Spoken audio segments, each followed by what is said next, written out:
tal amigos? Bienvenidos. Comienza Todas las Voces por la pantalla de Canal 4. Si surge una voz antes de que empiece el programa, adivinen de quién es.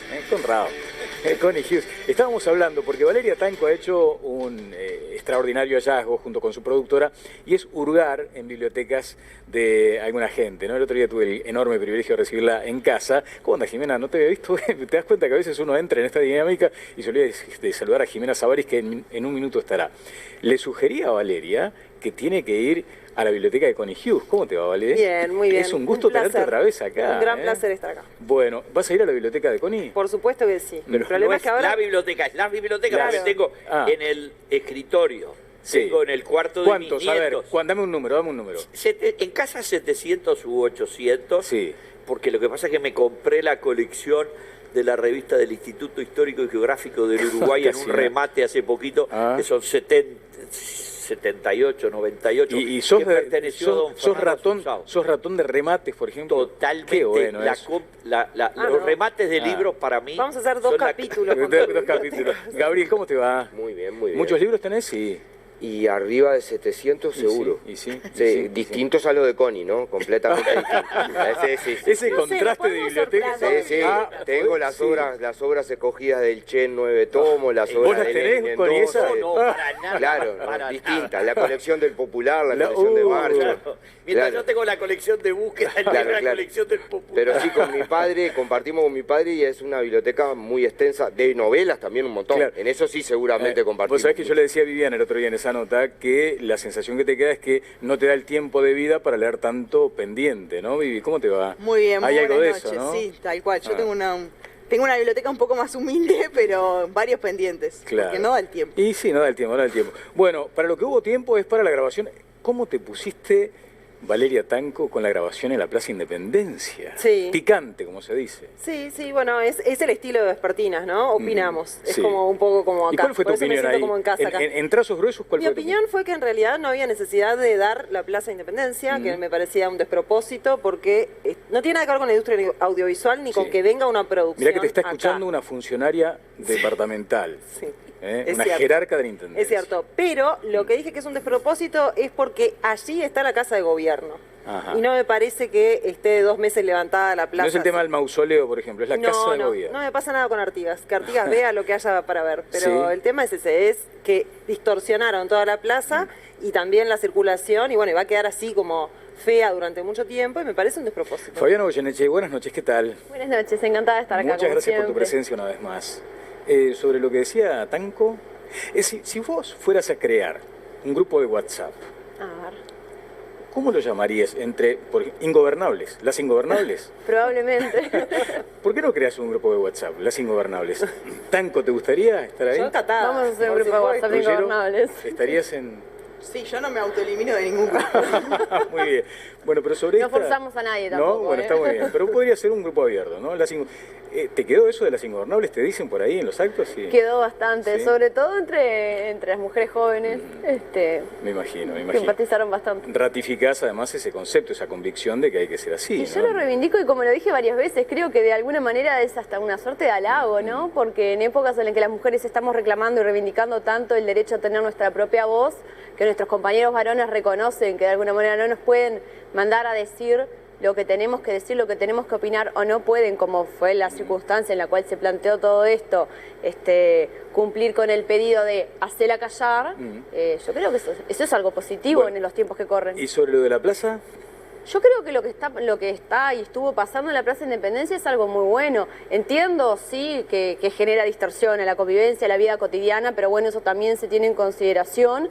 Y lo más importante es que esta producción es el primer paso en este tipo de producciones tan grandes y que va a generar no solamente el empleo y el ingreso público que generó por esta circunstancia, por esta serie que se estaba grabando, sino que es el primer puntapié para que se generen luego producciones de este nivel, de este monto además, y que aparte es una generación de trabajo y de crecimiento de la producción audiovisual. Te digo, permitime disentir. Mira, tenés otra ingobernable acá. Claro, permitime disentir. ¿Por qué? Porque en realidad esta producción viene más que nada porque la esposa del director, que está contratado por Keanu Reeves, que es el productor, es uruguaya. O sea, yo creo que eso tuvo mucho que ver. También, obviamente, el programa Uruguay Audiovisual. Pero esto no garantiza nada. Para mí no es un antes y un después. esto que dicen, ha habido otras producciones antes y va a haber otras después. Y no había necesidad de dar la Plaza Independencia, eso es lo único que tengo para decir. Y no me parece que sea como un hito en las producciones. Tuvimos Ensayo de la Ceguera. Tuvimos, tenemos y seguiremos teniendo, y hay circunstancias que facilitan que estas cosas se generen y hay otras que no, pero creo que fue algo bueno y positivo en sí mismo, y además, digo, está bien, si a usted parece que el afectar la cotidianeidad de una plaza en un par de días amerita no hacer este tipo de producciones, yo lo respeto, no lo comparto. Lo cierto es que esto se hizo con todos los cuidados necesarios, previendo, por ejemplo, que era lo considerado patrimonio en la Plaza Independencia para que fuera adecuadamente preservado, para que después se restaure la situación y las condiciones de la plaza para que quede debidamente. Entonces no hay ninguna consecuencia realmente negativa en todo lo que está pasando. Gandini, ¿cómo le va, diputado? ¿Cómo anda? Bien, siempre es muy bueno también recibirlo por acá. Un gusto. Yo no sé ni de qué trata esa película, no sé si era necesario esa locación, pero capaz que lo era, capaz que si no se daba ese lugar no venían aquí. Si usted hubiera sido intendente. Bueno, me lo tendrían que explicar bien, me tienen que demostrar que no van a afectar el patrimonio, que va a quedar igual o mejor que como estaba, y me tienen que dejar unos pesos. Acá quedó plata, ¿no? Bueno, eso es importante, creo que trabajó mucha gente, creo que Uruguay tiene un potencial enorme ahí porque tiene muy buenas locaciones naturales y patrimoniales, pero tiene buenas costas.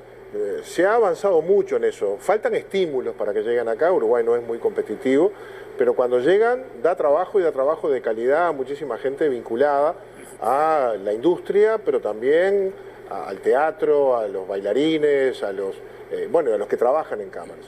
Hay que ver si, porque estaba presidencia, ahí era un problema. No sé si lo era, el presidente va muy poco ahí, ¿eh? El presidente no está en ese lugar. El lugar físico de Tabaré Vázquez es Suárez. Sí. Ahí va alguna cuestión protocolar, así que capaz que ni pasó por ahí. Bueno, Jimena Sabaris, buenas noches. ¿Cuál es la consulta que hace todas las voces en esta jornada? ¿Cómo te va? ¿Cómo estás, Daniel? Buenas noches para ti y también para nuestro público. Ya queremos invitarlos a participar sobre esta discusión de este tema y todos los temas que trataremos en la noche. Lo pueden hacer ingresando a Twitter, usando el hashtag #OpinoEnTLV. Estaremos leyendo sus mensajes y ya mismo los invitamos a participar del sondeo de esta noche. Hoy la pregunta es la siguiente y entramos a uno de los temas del debate de hoy. Dado que habitualmente surge un debate con los pases de comisión, este régimen que permite a ministros y legisladores recurrir a funcionarios públicos para que los asistan en diversas tareas. ¿Usted qué cree que habría que hacer con este mecanismo que es legal pero polémico? ¿Reformarlo? ¿Eliminarlo? ¿Mantenerlo? Pueden votar hasta el final del programa y estaremos viendo a ver qué opinan ustedes desde sus casas también. Bueno, vamos a estar con este tema, como quien dice, de fondo más adelante. ¿Cuántos trabajadores en comisión tiene usted, diputado? Yo tengo o 4 o 5 en comisión, que es el máximo para un legislador. Fabiano Goyeneche. En la dirección general una sola persona, pero en realidad en el departamento hay varias, tanto dentro del departamento como funcionarios del departamento que han ido en comisión a otros lugares, sobre todo a la Junta Departamental. Vamos a hablar de ese tema más adelante. Quiero que Viviana Ruggiero me explique porque hay una iniciativa sobre libertad vigilada. Sí, hemos discutido bastante sobre la libertad vigilada y recientemente el Parlamento aprobó algunas modificaciones. Y la libertad vigilada no se va a otorgar más para los delitos graves, dígase extorsión, secuestro, homicidio. Y tampoco el cambio que se implementó prevé que se aplique más libertad vigilada para reincidentes o para delitos que requieren más de 3 años de prisión. Bueno, se discutió en el Parlamento, fue aprobado por todos, en diputados, salvo por el sector Casa Grande, y por Unidad Popular, que fue el otro partido que no lo aprobó. Esto hay que decir que fue algo que se acordó, y por eso el Poder Ejecutivo lo remite, entre el Ministerio del Interior, la Suprema Corte de Justicia y la Fiscalía, a propósito de, debates que se generaron sobre este asunto y sobre algunas penas que aplicaban la libertad vigilada para casos que se entendían que no correspondían. ¿Por qué se opusieron? Básicamente porque no hay un trasfondo que nos haya permitido constatar empíricamente el verdadero fundamento de qué es lo que se persigue con la restricción de la libertad vigilada. En primer lugar, fue una propuesta que no fue discutida abiertamente, en la que faltaron actores importantes en la discusión. Hemos insistido mucho con esto, sobre todo los defensores, las personas que realizan la defensa pública y que son actores esenciales en el proceso penal y que nos parece que su voz tiene que ser escuchada, sobre todo porque tienen muchísimo que aportar y porque han sido con frecuencia desplazados de toda la discusión en torno al proceso. también por la forma en que fue, más allá de quienes intervinieron, aprobada, que yo uso siempre el ejemplo que nos...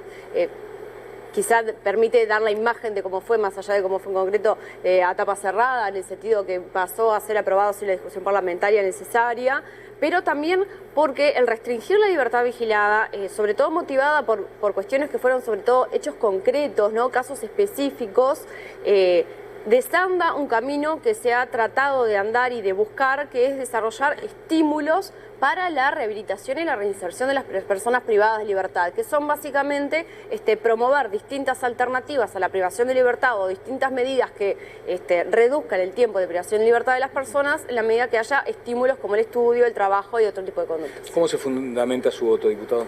Bueno, primero yo creo que la enorme mayoría del Parlamento votó esta modificación por la constatación práctica de su aplicación, porque no había mucha vigilancia en la libertad vigilada, había un desborde de la oficina que lo tiene que hacer, y porque había muchas quejas al respecto, y porque se aplicaba con mucha flexibilidad. Y creo que el Parlamento recogió un reclamo social, un reclamo de la gente, pero además una evaluación de quienes tienen que aplicarla. Y por eso tuvo el respaldo político tan vasto que tuvo. El propio partido de gobierno, salvo un voto, lo acompañó en ambas cámaras. En mi caso, además, se suma a que nosotros creemos, y lo llevamos adelante en la reforma que estamos planteando, la reforma constitucional, que se va a votar ahora el próximo 27 de octubre, que en los delitos graves y gravísimos debe existir cumplimiento efectivo de las penas. Y aquí lo que se restringió, lo que se sacó, es que pudiera haber una libertad vigilada para los delitos graves o gravísimos. En esos casos hay que cumplir la pena, no puede el acuerdo llevar a ese resultado. Y ese concepto, por ejemplo, que manejaba Goyeneche, de que se vulnera ese espíritu de rehabilitar a quien está en estas circunstancias detenido, por ejemplo. Pero una persona que cometió una rapiña, lo vamos a soltar por un acuerdo y a vigilarlo, lo podemos vigilar.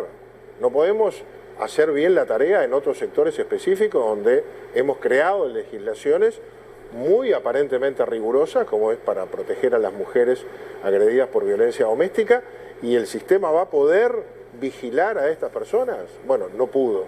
Por lo tanto, tuvimos que tomar medidas.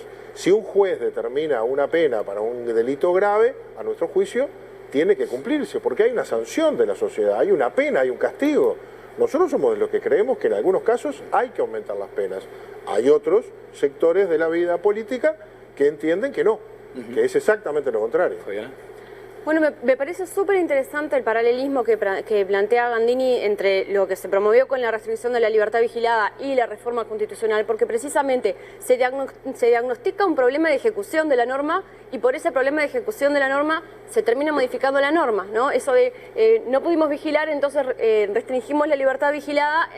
Es como mostrar que por no poder aplicar la norma adecuadamente se termina modificando la norma en vez de mejorar la ejecución de esa norma como se debería, que es más o menos lo que se está planteando con la reforma constitucional. Se hacen críticas a la gestión, críticas que pueden ser atendibles en varios casos, en otros no, pero eso creo que es una discusión súper amplia y rica y necesaria además en los tiempos que corren y que la ciudadanía reclama, pero por los problemas de gestión o de ejecución que se están advirtiendo, se promueven modificaciones normativas que en realidad en nada garantizan que se vayan a ejecutar de mejor manera, en nada mejoran los problemas de gestión y generan nuevos problemas con nuevas normas que también probablemente, si las anteriores se estaban aplicando en la apreciación de quienes promueven las modificaciones de mala manera, no hay garantía de que las nuevas normas se apliquen mejor. Antes de meternos en la reforma, que seguramente caminamos hacia ahí, este asunto de las modificaciones en la libertad vigilada fue pedida, entre otros, por Gustavo Leal, que es una de las cabezas del Ministerio del Interior y que ahora es el principal referente en materia de seguridad de Daniel Martínez. Han estado en contacto con él porque, en definitiva, si el Frente Amplio llega a un nuevo gobierno, esta línea es por lo menos por la que quiere caminar el principal asesor. Sí, nosotros compartimos muchísimos espacios con Gustavo. A mí me toca, por ejemplo, compartir espacios cotidianos con él o con otros representantes, por ejemplo, de la Subsecretaría del Interior, nada menos que en la Intermarconi, de donde surgen, entre otras cosas, el operativo Mirador, que es una de las medidas implementadas por Leal más conocidas. En algunas cosas que él ejecuta, que él plantea o que él habla coincido, y en otras no.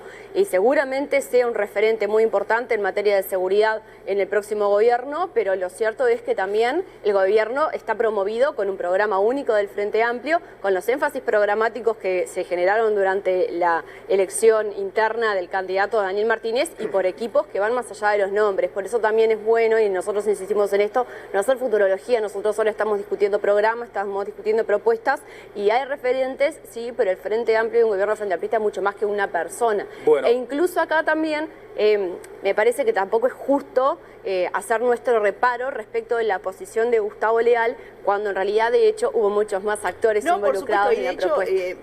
También te quería preguntar porque, a ver, este asunto sin duda que estuvo sobre la mesa por muchos actores, y de hecho yo decía, fue acordado en una primera instancia por la Suprema Corte de Justicia, por la Fiscalía, por el Ministerio del Interior y aprobado por la mayor parte del Parlamento. Ahora, Casa Grande, ¿qué propuesta tenía para solucionar? Porque lo que se advertía es que se estaban generando espacios de impunidad. En definitiva, ¿qué hacemos entonces? De hecho, lo que se mencionaba como excepción terminó siendo la regla, por ejemplo, que es el cuello abreviado, ¿no? En primer lugar, nosotros lo primero que reclamamos son datos empíricos para hacer ese tipo de afirmaciones, porque es demasiado habitual, sobre todo en la parte referente a seguridad y a política criminal en Uruguay, esto data, me animo a decir, desde que retornamos a la democracia, hablar de generalizaciones a partir de hechos concretos. De hecho, recientemente vengo de una charla respecto a seguridad específicamente en Casa Grande, en la que insistíamos en que tenemos demasiadas leyes con nombres de personas y con nombres de casos concretos. Si no podemos basarnos en eso, tenemos que tener datos estadísticos, casos empíricos, y muchas veces, como acá, no los tenemos, no son suficientes. Pero por otro lado, pongámosle el nombre de los 30.000 rapiñados del año pasado. Los de los 400 homicidios. Me toca. De los 400... No te toca, de hecho me interrumpiste, no, pero la me curiosidad es es que esos 30.000 casos no van a ser prevenidos con esta modificación. Dale, nosotros insistimos en que eso no va a ser resuelto con esta modificación, y de hecho hay muchos casos de tipos de delitos que seguramente también estén con frecuencia en circunstancias de impunidad o de no tener la pena necesaria, que aún así están fuera, quedan por fuera, como por ejemplo delitos sexuales, de este tipo de medidas de libertad vigilada. Jorge, ¿puedo ahora sí? Yo estaba haciendo referencia a los 30.000 rapiñados y a los 400 asesinatos que llevamos ya este año, porque hablabas de ley con nombre y apellido. Bueno, esas 400 muertos y esos 30.000 rapiñados del año pasado, que más o menos este año va para lo mismo, tienen nombre y apellido, tienen padres, tienen hijos, tienen familia. No digo que con esa ley se resuelva, por supuesto, pero estaba haciendo referencia a tu afirmación. Las leyes no es que tengan nombre y apellido, es que a veces hay situaciones que conmueven y la sociedad nos reclama a quienes tenemos que representarlas. Yo soy uno que tomemos medidas. Se hizo una reforma del Código del Proceso y se tuvo que corregir varias veces mirándola en la práctica. Hemos cambiado nuestro sistema penal y ahora pasamos a otra forma, dejamos el sistema anterior y eso requiere ajustes y va a tener más ajustes. Este era uno necesario, por eso todos los partidos políticos tuvimos la sensibilidad de hacerlo rápidamente porque sentíamos la demanda de la sociedad. Entraba alguien que había cometido un delito grave y después vos, capaz que uno, pero si vive al lado de mi casa y lo veo venir a los 6 meses, digo, y este no mató a uno, pero y este no rapiñó al almacenero de la esquina. ¿Y cómo estaba acá otra vez? Y eso es lo que la gente nos reclama. Pero eso no va como en concordancia con el tema del efecto noviembre y la cuestión que pasó con el Código del Proceso Penal, admitir que está mal. Entonces, a ver, piensa el Código del hubo Proceso, un efecto noviembre. Esto es previo el Código del Proceso, yo recuerdo, yo estoy en la Comisión de Presupuesto, recuerdo que el Poder Judicial dijo que costaba $80 millones. Vio que no había. Vino y dijo 40 millones de dólares. Al final dijo menos de 20 no lo podemos instrumentar. Le dieron 10. Bueno, obviamente, si no tenés recursos humanos y materiales necesarios para poner en práctica un código tan novedoso que requiere otros procedimientos y por lo tanto otra gente para trabajar, no va a andar bien. Ahí tuvimos un problema, pero bueno, fue una decisión política donde el Poder Judicial transó con el Poder Ejecutivo los recursos. Después nosotros, los representantes, tenemos que ir adaptando esa ley. Y yo creo que por consenso, en muchos casos se fueron adaptando y lo vamos ajustando. Todos estamos de acuerdo que este sistema es mejor, pero tenemos visiones diferentes en su aplicación. En este aspecto había, como decía un amigo, casi unanimidad. Estos asuntos generaron un cruce entre Gustavo Leal y Jorge Larrañaga, por aquello de Kessman es Kessman, Leal es Leal, lo vemos acá.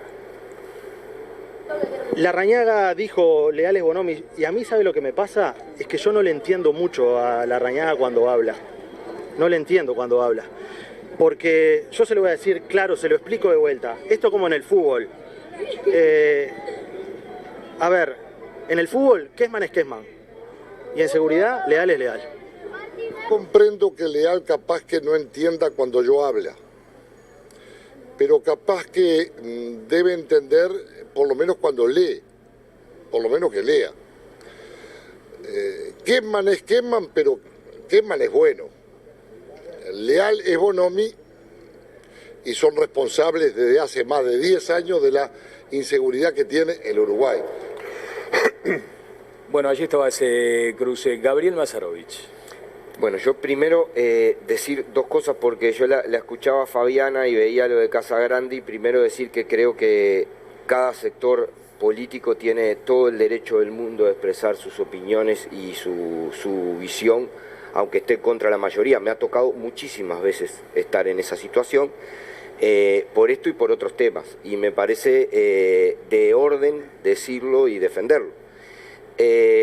Segunda cuestión, en este caso creo que primero que es muy importante decir, más allá de los defectos de la discusión, que creo que la tuvo, que fue una discusión muy apresurada, que esto surge de una comisión que se prevé para ajustar la implementación del Código de Proceso Penal, que es un cambio sustantivo. Tiene razón Viviana, esto venía de antes también con algunas cosas. No es del código esto. Pero la comisión esta es una previsión bien importante que se hizo, que integra la Fiscalía, el Ministerio del Interior y la Suprema Corte de Justicia, que hacen estas recomendaciones. Yo la verdad que creo que hay algunas de estas recomendaciones que están bien hechas, y entiendo las fundamentaciones de la bancada del Frente Amplio, por ejemplo, para aprobarla, pero también comparto, y no es una contradicción, es un matiz y no es menor, comparto con Fabiana que el problema es que cuando está el debate, en el centro del debate, el tema de la seguridad,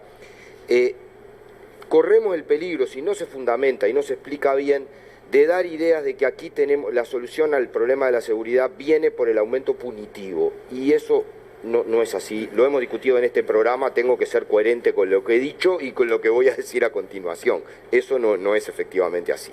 En realidad, obviamente hay prevención del delito, hay pena, tiene que haber rehabilitación en las cárceles, pero hay elementos de la política de seguridad y de la construcción de la convivencia muchísimo más generales y que impactan muchísimo más que esto. Conrado. A mí a veces me cuesta entender las metáforas futbolísticas, a pesar de que Darwin siempre dice que es la única metáfora que los uruguayos entienden. Pero la verdad es que no lo sigo bien a Leal y por lo tanto no entendí esa metáfora de que Kessman es Kessman. Lo que es muy claro es que este gobierno es un tembladeral. Sus políticas de seguridad tienen los resultados a la vista, y a 41 días de las elecciones el candidato que apoya el sector de la directora Goyeneche y de otro que vino a acompañarnos como panelista, el senador Paternain, que reemplaza en ocasiones a la senadora Moreira, están en contra y le votan en contra a las cosas que propone Leal, que es el hombre de Bonomi, que Bonomi está contento porque le parece que por primera vez tiene una cara que por lo menos le planta, digamos, su persona a los delincuentes y les tira abajo las casas, porque es otra cosa de la que se ha especializado. Es decir, Leal es Leal y la moto... no es la motosierra, es con la mototraílla y pasa por arriba. Y bueno, en este marco, los uruguayos están absolutamente abrumados y necesitan que esto se refresque y terminemos con este gobierno. A mí me encanta el juego de la mosqueta que hace Conrado entre Leal, Bonomi, Casagrande, Constanza, Daniel Martínez, pero creo que estamos subestimando un poquito a la gente que nos está viendo, nos está escuchando y que sabe, por la propia riqueza de la historia del Frente Amplio y la diversidad de posiciones que hay dentro del Frente Amplio, porque afortunadamente no hay un gran cacique que baje la orden, que diga todos y todas tienen que pensar lo mismo, votar lo mismo y obedecer, sino que nosotros dentro de la propia diversidad que hay mucha variedad de visiones. De hecho, Casagrande se ha caracterizado por ser un sector con mucha crítica, no solamente respecto de las posiciones de la oposición, sino también incluso siendo consecuentes con las propias políticas que se aplican en seguridad en el gobierno, siendo oficialistas, y de hecho hemos sostenido en numerosísimas ocasiones que hay muchas características de las políticas de seguridad del gobierno del Frente Amplio que no discrepan demasiado con lo que ha promovido la oposición y que han venido sostenidas en el tiempo. Incluso, por ejemplo, cuando tanto se le señala al Frente Amplio que con este relato de que el aumento de las penas no es ninguna garantía para mejorar la seguridad, se nos dice que somos románticos, que tenemos una sensibilidad, que a ver si nos traemos los delincuentes a nuestra casa porque no queremos solucionar las cosas. Y yo siempre me pregunto, quizá el legislador tenga mejor información y más fresca la memoria que yo, ¿a qué delitos el Frente Amplio les ha bajado la pena? Porque lo cierto es que las políticas de seguridad han sido muy firmes. Ahora, simplificar todo en decir que Leal, por formar parte del Ministerio del Interior, es Bonomi, me parece que es subestimar a la gente y que ese juego de mosqueta no es válido, y por eso entiendo y comprendo por qué Gustavo le responde a Larrañaga como le responde, porque yo no creo que a Larrañaga le gustaría, por ejemplo, que uno le dijera que Larrañaga es Sartori o que Sartori es Larrañaga. A ver, me parece que Leal tomó un tema muy serio para la chacota. La respuesta no es digna. En segundo lugar, si fuera por mí, duraba 10 minutos en su cargo, ¿no? Él tiene un cargo de particular confianza del ministro. No puede decir eso, menos puede decir lo que dijo hoy. Hoy dijo que si él fuera presidente de la República, Bonomi no era el ministro porque terminó su ciclo. Pero dura 10 minutos en el cargo. El muchacho no entendió cuál es su tarea. Bonomi, la televisión lo ha mareado. Tomó distancia. Sí, tomó distancia, pero no lo echó. Opina pero no lo echó, pero lo tenés que echar. De asesor. Pero lo tenés que echar, no como el director de convivencia. Es un cargo de particular confianza. Pero Bonomi hizo esa precisión, ¿no? Que él lo ve comentando, en todo caso como integrante de un equipo asesor de Martínez y no como integrante de la Secretaría. Pero el sueldo lo cobra como integrante de su secretaría. Y cuando nosotros decimos Leal es Bonomi, decimos eso. Leal es un funcionario de particular confianza política del ministro del Interior que tiene a cargo determinadas funciones delegadas. Por lo tanto, Leal es Bonomi y tienen que hacerse cargo. El asunto es que el Frente no se hace cargo. A ver, consíganme ustedes, los que están acá, un diputado o un senador que quiera discutir públicamente sobre la reforma de Vivir Sin Miedo. Uno. Hoy tuve un debate de mañana. Éramos 4. Uno de la UP, un colorado, yo, y el del Frente no vino. Fui a un debate en el que tenía que ir el presidente del PIT-CNT. Mandó un muchacho de una comisión. Nunca conseguimos alguien para debatir. Yo te puedo pasar el teléfono de Rafael Patarnano. Poneme alguien que represente a los que están levantando las banderas no a la reforma. Que le pongan cara, ponen unos pibes estudiantes que ponen unos carteles afuera del liceo, o una comisión de jóvenes del PIT-CNT. Bárbaro, pintan unos muros, ponen unas banderitas rosadas y dicen la reforma no es la forma. Bueno, vamos a discutir. Se supone que el Frente Amplio es un partido de ideas. Bueno, vamos a discutir ideas. Háganse cargo de lo que han hecho en estos 15 años y lo discutimos con nosotros y nos dicen las cosas que nos dicen por los medios. Que queremos militarizar el país, que vamos a sacar los militares a la calle, que van a un golpe de Estado. Todas esas cuestiones. En un debate serio, no lo hemos tenido, es pura cosa por la prensa, ¿no? Bueno, acá tuvimos un debate muy interesante con el doctor Juan Andrés Ramírez y Paternain sobre la reforma. Técnicos.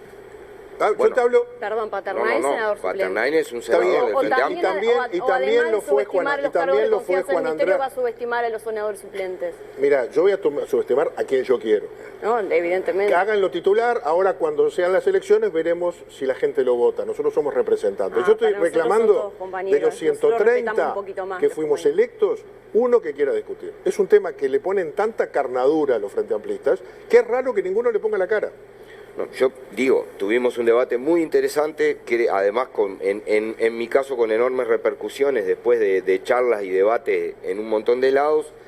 Creo que la gente que trabaja en la articulación del no a la reforma es bastante más que un grupo de jóvenes que cuelga pañuelitos rosados. Sí. Eran un montón el domingo en el Parque Rodó eran un montón. Bien. Me tocó ir a hablar a San José y eran como 500, eran muchos. Tienen argumentos muy serios. La cadena nacional de radio y televisión para mí fue ejemplar en los argumentos que planteó y tuvo un impacto muy grande.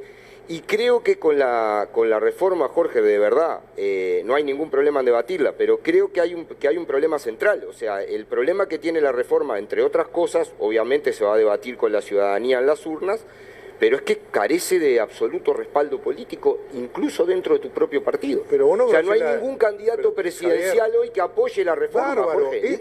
Eso va a ser lo brutal. Lo escuché decir a Manini Ríos, que está en contra.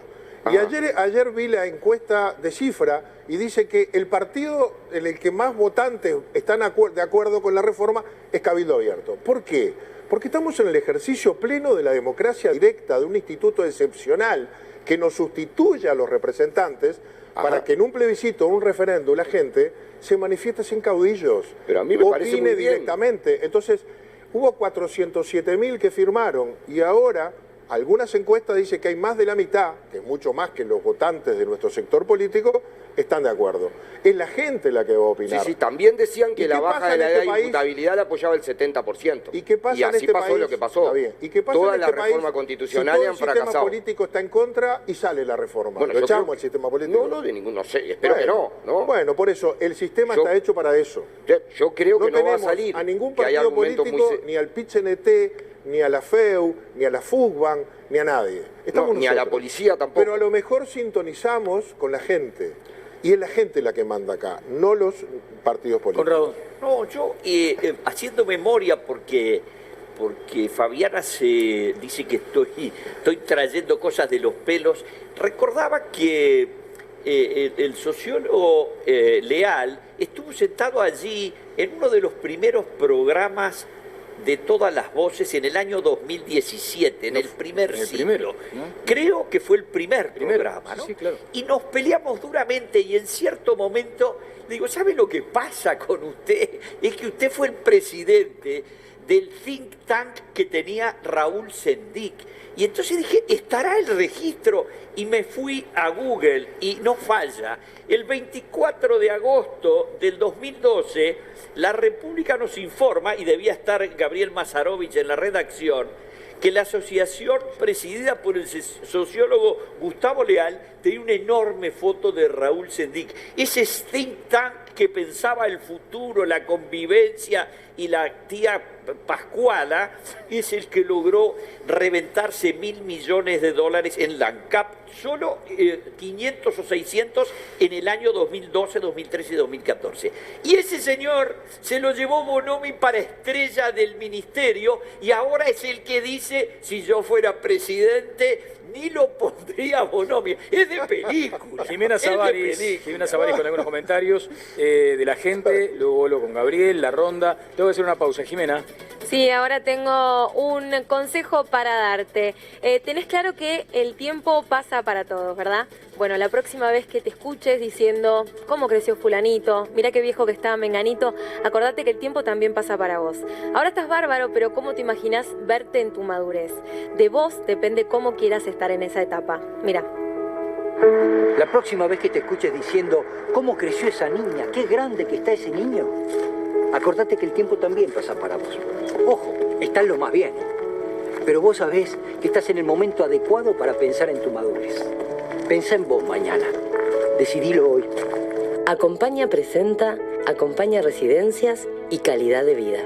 Por primera vez en Uruguay, accedes a calidad de vida prepaga para tu madurez. Informate 0800 89 39. De vos depende cómo querés que te cuiden cuando seas mayor. Ya sabes, acompaña, residencias y calidad de vida, te podés informar por el 0800 8939. Y ahora sí, tengo otra recomendación para darles, porque como ustedes ya saben, a nosotros nos acompaña El Puesto, la parrilla tradicional de Montevideo. Es un lugar increíble para disfrutar en pleno corazón de Carrasco, en Dr. Schroeder, casi Avenida Rosena. Viví El Puesto. Viví Uruguay. Gastronomía, estilo y tradición en uno de los lugares más lindos de Carrasco. El Puesto, la parrilla tradicional de Montevideo. Y qué más lindo que disfrutar de una parrilla. El Puesto, como siempre, nos acompaña aquí en Todas las Voces. Bien, querías hacer un apunte, Gabriel. Sí, dos. Tengo que ir a la pausa. Sí, el apunte, aclarar. A Gustavo Leal le preguntaron si en el próximo gobierno Bonomi seguiría siendo ministro del Interior. Y lo que él respondió es que en el próximo gobierno le parecía que no debía seguir siendo... Si usted fuera presidente. Sí, no. Le preguntaron si usted integraba en el gobierno y dijo que no debería estar, según la opinión de él, porque hay ciclos que se cumplen. Y segundo, yo entiendo, estamos en debate político, en campaña electoral y todos los argumentos son válidos. Yo creo que si Bonomi hubiera reaccionado echando a Gustavo Leal, hoy tendríamos todos los titulares de los informativos diciendo el censurador y Torquemada de Bonomi.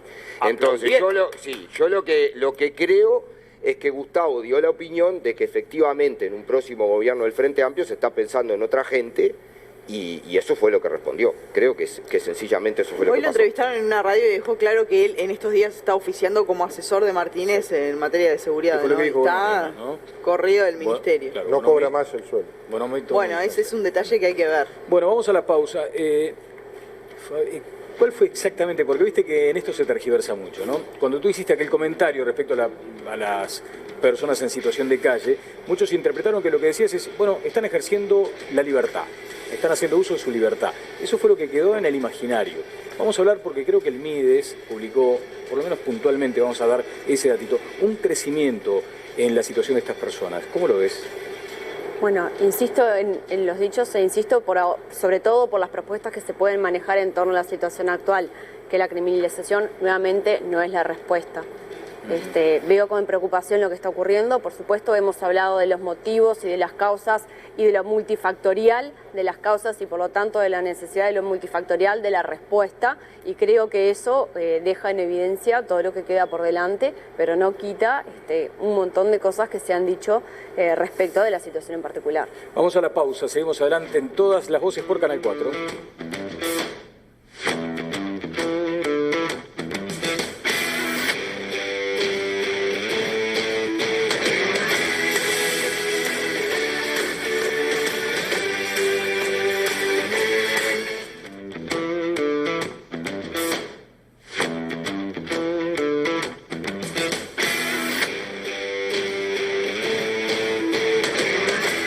Bueno, ya está Fernando García Campi en el estudio de Todas las Voces. Como dice Conrado, si usted quiere un buen fotógrafo, googlea a Fernando García Campi, aparece el mejor de todos.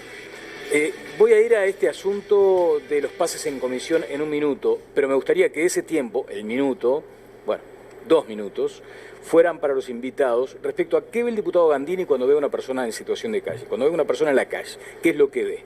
Alguien marginado no solo por cuestiones económicas, ahí hay razones de toda naturaleza, adicciones, consumos, problemas familiares, que ha ido desarrollando la cultura, en muchísimos casos, de vivir en la calle. ¿Pero ve una responsabilidad gubernamental para esa situación? Bueno, lo que pasa es que a mí de chiquito me enseñaron, capaz que usted también, que los derechos de uno terminan donde empiezan los de otros. Y cuando yo camino mucho políticamente, uno de los reclamos que recibo es de la gente a la que se le avecinan en la puerta de la casa o en la puerta del comercio y no le gusta levantarse de mañana o abrir su comercio y encontrar que allí se hicieron las necesidades, que hay ropa tirada, que hay mugre, porque naturalmente si alguien vive en la calle y no tiene un baño químico al lado, esas cosas se generan y esa es mi libertad, esos son mis derechos. Ajá. Entonces la sociedad tiene la obligación de ordenar ese conflicto de intereses, protegiendo a esa persona que está en situación vulnerable, pero a un punto obligándola.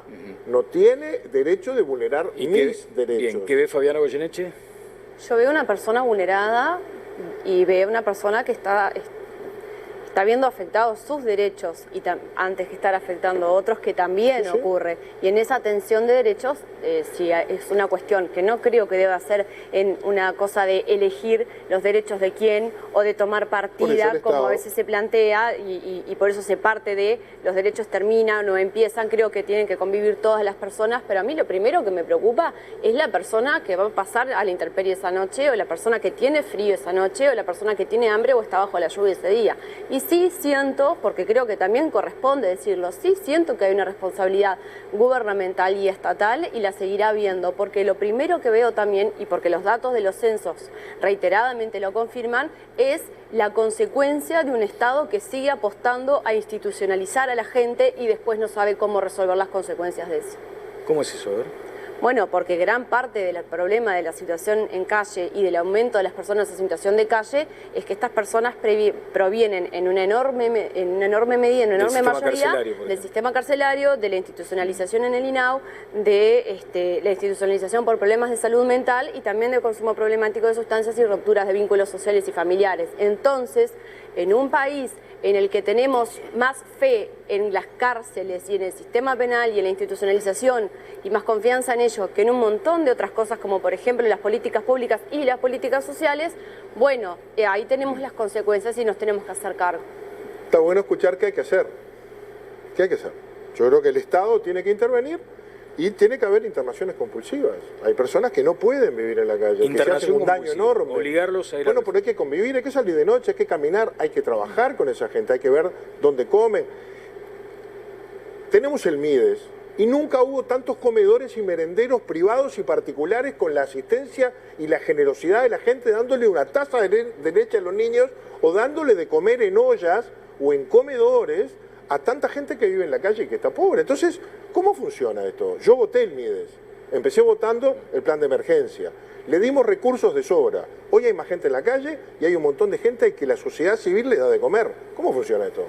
Pero además hay muchísima más gente sentada delante de computadoras en el edificio de la calle 18 de Julio y Barrio San Morín, de modo que hemos hecho crecer extraordinariamente la burocracia ocupada de los temas de la gente en situación de calle, y tenemos el doble de hace 5 años, pero 5 veces lo que había cuando llegó el gobierno del doctor Lacalle en el año 90. Una de las cosas que se hizo primeras fue el Fondo de Inversión Social de Emergencia, porque en Montevideo había 200 personas en la calle. Ahora hay 2.300 y usted tiene que escuchar que los programas de los gobiernos irresponsables llevaron a esta situación.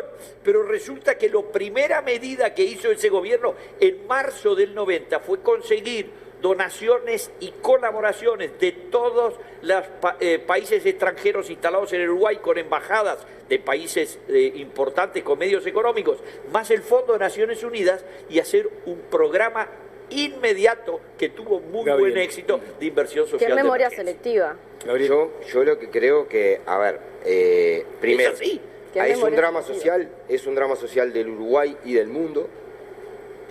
Hay la situación en las personas en situación de calle es un problema en las ciudades enormes y muy complejo.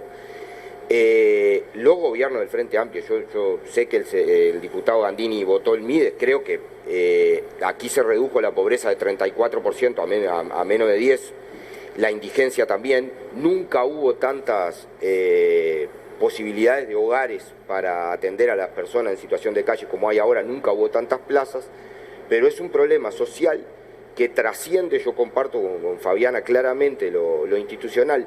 En mi caso, la otra vez comentábamos aquí que trabajamos en uno de los hogares con una radio que se llama, le voy a contar esa anécdota, que se llama Radio Compañeri. Les explicamos qué quería decir Nieri, les explicamos, y es con gente en situación de calle, que va a ese hogar solamente a dormir, y a lo que le dimos cursos, talleres de formación en comunicación para que pudieran tener pertenencia en una radio. Y esa gente se logra a veces sacarla y por momentos vuelve a la calle y hay que ir a la discusión con ellos, pero no es cierto que no se esté atendiendo, no es cierto que no se haya avanzado. ¿Por qué lo de la memoria selectiva? Porque se está diciendo, por un lado, está recordando Gandini que votó el Ministerio de Desarrollo Social, ahora escucha hablar como que tenemos ese Ministerio de Desarrollo Social con cada vez más gente, lo cual no es así. Se creó ese ministerio para atender las situaciones de vulnerabilidad, entre otras cosas el millón de pobres que el gobierno de coalición blanco y colorado dejó antes de que el Frente Amplio asumiera el gobierno. Entonces no hagamos otra vez el juego de la mosqueta, porque había 1 millón de pobres en el Uruguay cuando hubo la necesidad de votar el Ministerio de Desarrollo Social, al grado que hasta Gandini lo votó. Y hoy tenemos sí personas en situación de calle, pero es innegable la reducción de personas en situación de pobreza.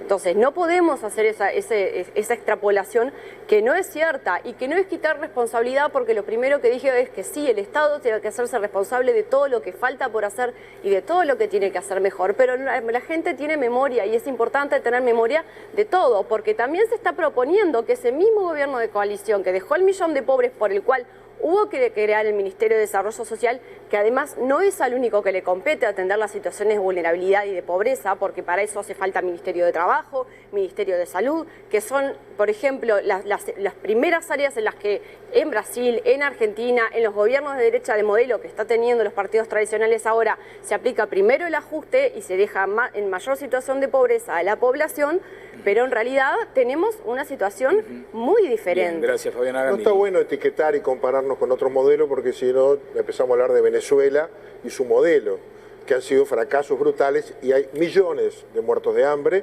además de reprimidos, encarcelados, torturados. Yo no quiero hablar de eso, quiero hablar de este país. Menos mal. Y en este país, bueno, menos mal no, discutamos de Venezuela, ¿por qué no? Yo me encanta, me encanta. Sin duda, pero también de Argentina, ¿por qué no? La tenemos al lado. Pero Era si, que era el si que fueron a festejar, lo discutíamos con Boni, que fueron con los globitos a festejar a Macri. Pero no vamos a permitir que nos etiqueten, somos blancos.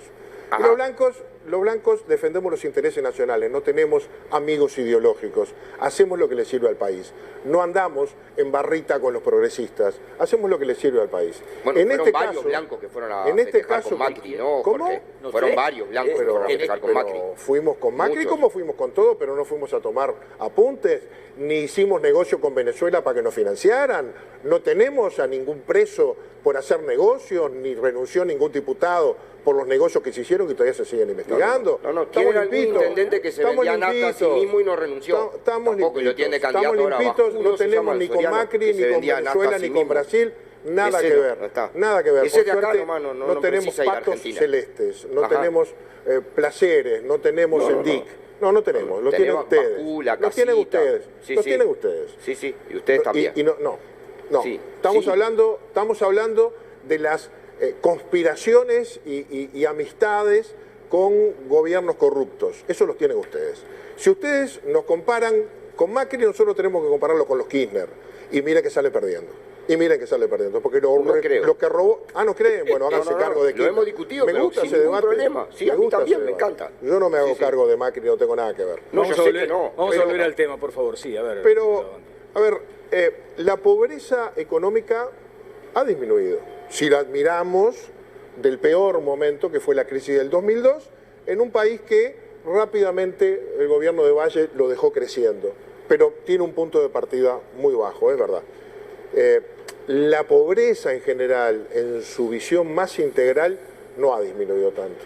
Hoy tenemos problemas de desintegración familiar muy importantes, de adicciones muy importantes, de seguridad, que tiene mucho que ver con los pobres, porque los asesinados y los rapiñados son básicamente gente pobre y trabajadora, que no puede ponerse ni guardia privada, ni alarma, ni reja, ni perros, y que afectan a esas condiciones. Pero digamos lo principal, está fracasando la principal política social. Hoy hay 190.000 personas sin trabajo y 320.000 en total con problemas de empleo.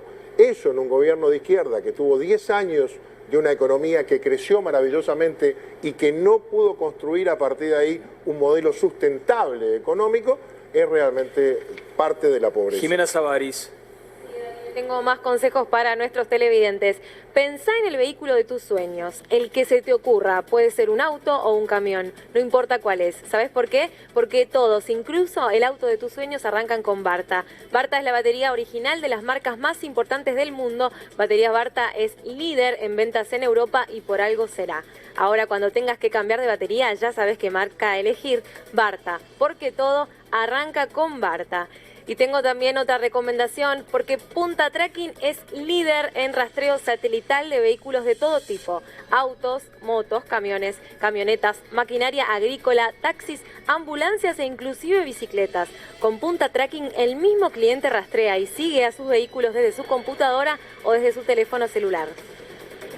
Punta Tracking, monitoreo satelital de vehículos, control en tiempo real desde su celular o PC. Punta Tracking, homologado por el Ministerio de Transporte y Obras Públicas. Punta Tracking, 0800 8284. Y es momento de leer algunos de los mensajes que nos han enviado con el hashtag Opino en TLB en Twitter. Por aquí nos dice Martínez, hay que eliminar los pases en comisión, las partidas de prensa, los viajes por el mundo, los altos sueldos y el despilfarro en general. La gente está cansada de los privilegios de la clase política. Leo dice, no eliminemos la herramienta, busquemos aplicarla bien. Un par de botas de goma son para ir al barro, no a un casamiento, no por eso hay que eliminarlas, sino emplearlas como corresponde. Eran algunos de sus mensajes que nos están enviando por redes sociales.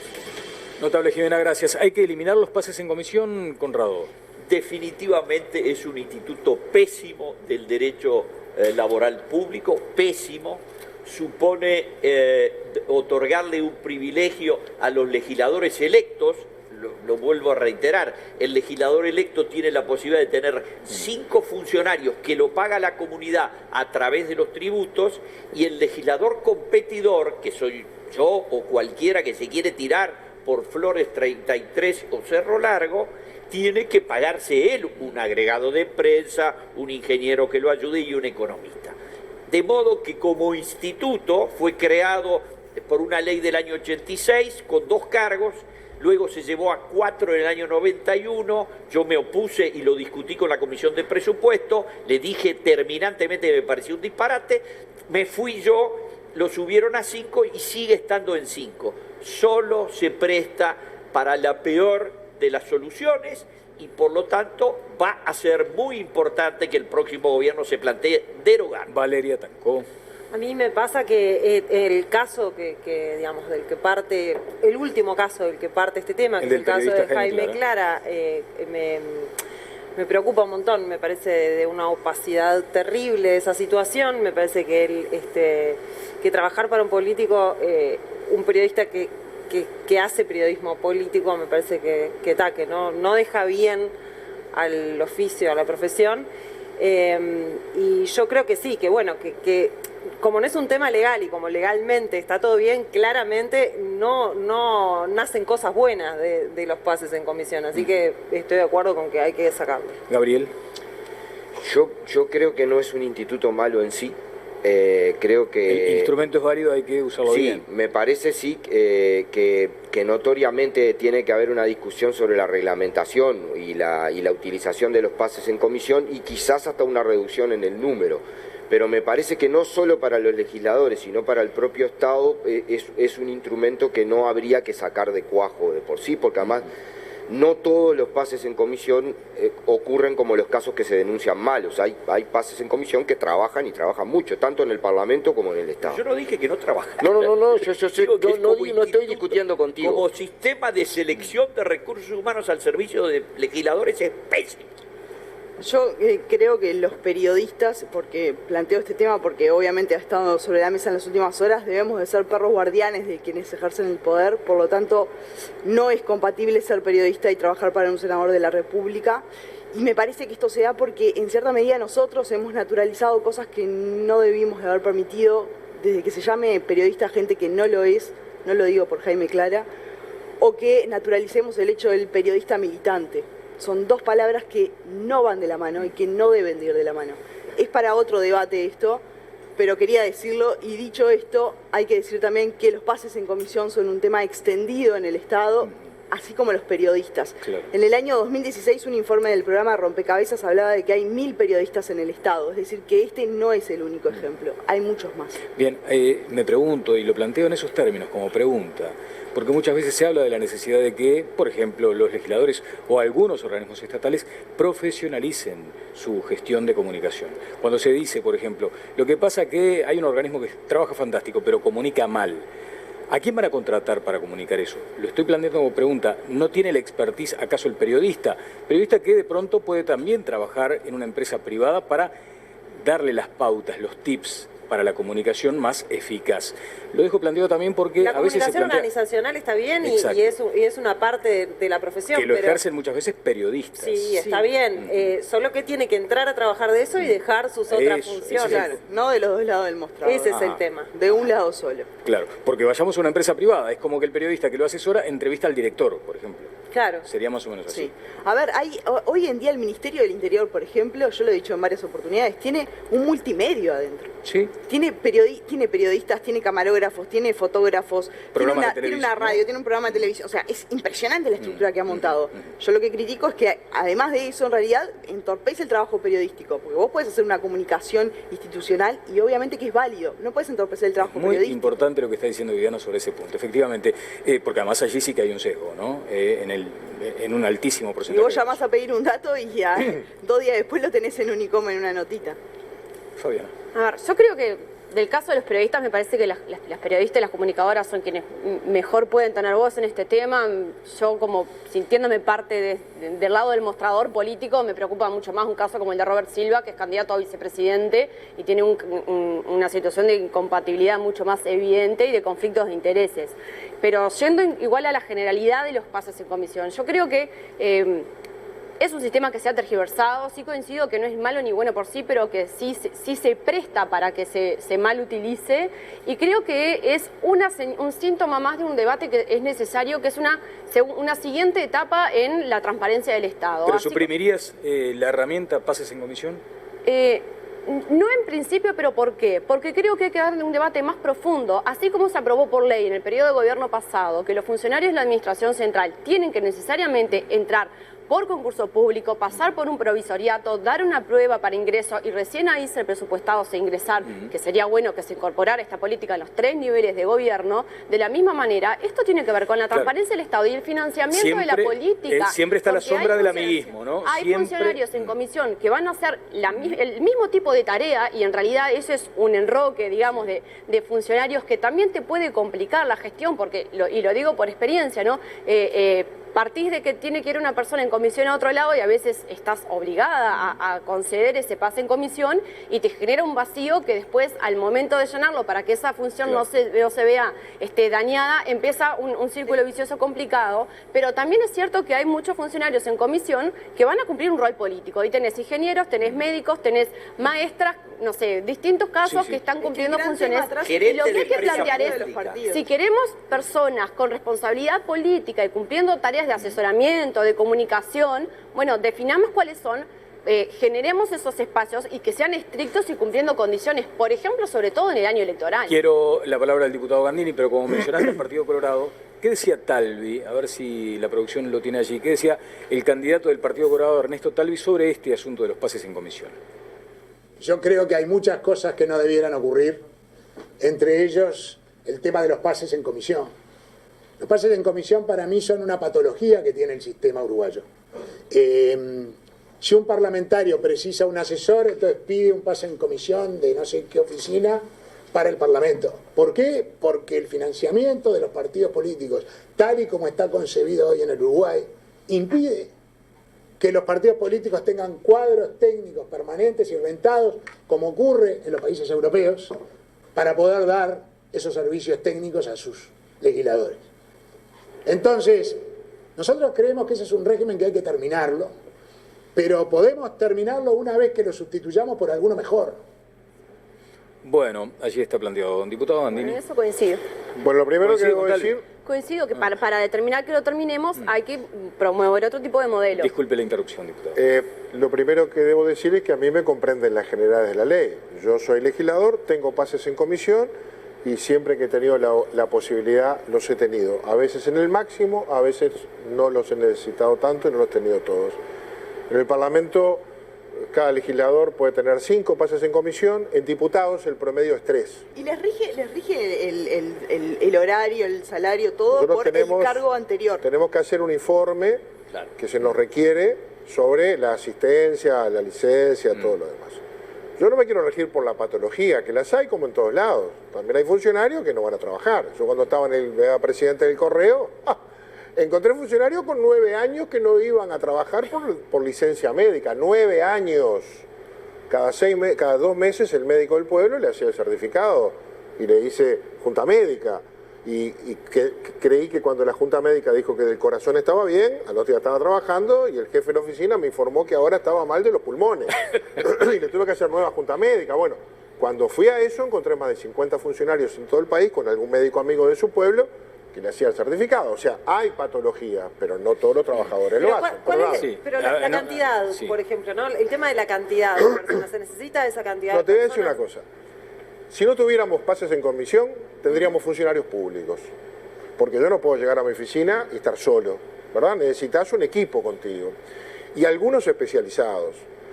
Creo que en algunos casos hasta le das mejor utilidad que en el lugar donde están, porque tienen una especialidad que en su lugar no la están aprovechando. El asunto es si hacen bien su trabajo o no lo hacen. Es una cuestión más de ética que de reglamento. Porque a mi oficina no puede entrar cualquiera a mirar quién está. Sin embargo, últimamente caen periodistas de distintos programas y preguntan, fulano, porque es público, ustedes pueden saber quién está en comisión. No, sí. No, Jorge.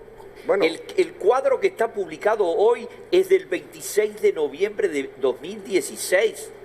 Bueno, está bien, pero... Jorge, tiene 3 años el cuadro.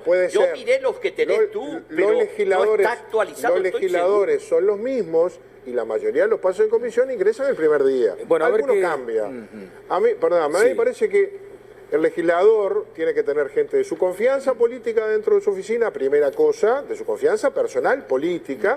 Lo puede prescindir de él en el momento que le falla, políticamente o laboralmente, y tiene que poder armar ese equipo.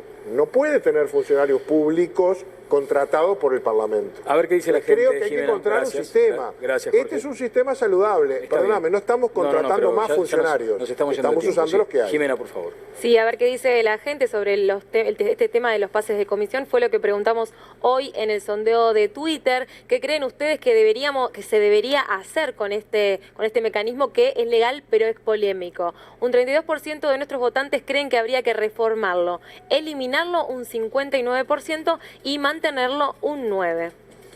Bueno, acá tenemos a Connie Data, que hace un análisis. No, digo, la gente paulatinamente va acumulando razones de desagrado y enojo y tienen razón. Bueno, Jorge, también quedaba esa pregunta planteada, de la sombra del amiguismo también.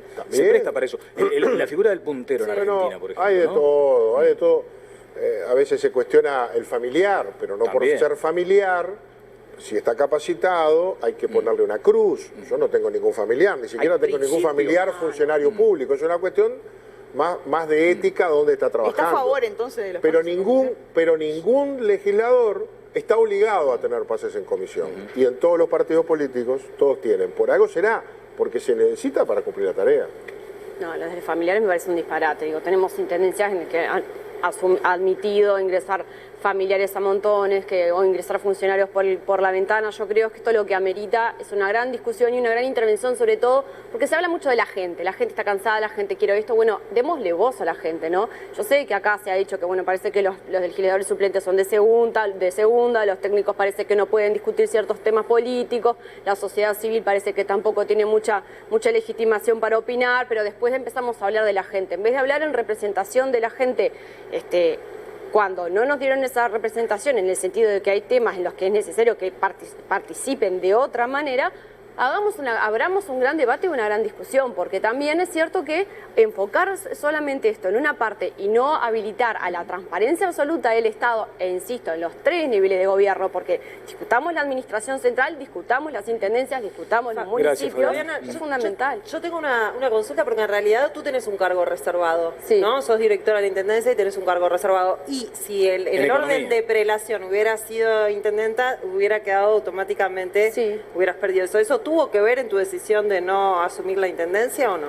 No, yo en función de que tenía una reserva del cargo, lo que no hice fue asumir temporalmente las suplencias, porque por ejemplo, en 33 hubo un suplente del intendente que tenía un cargo en reserva y lo asumió, y por eso la bancada del Frente Amplio denunció esa incompatibilidad de funciones.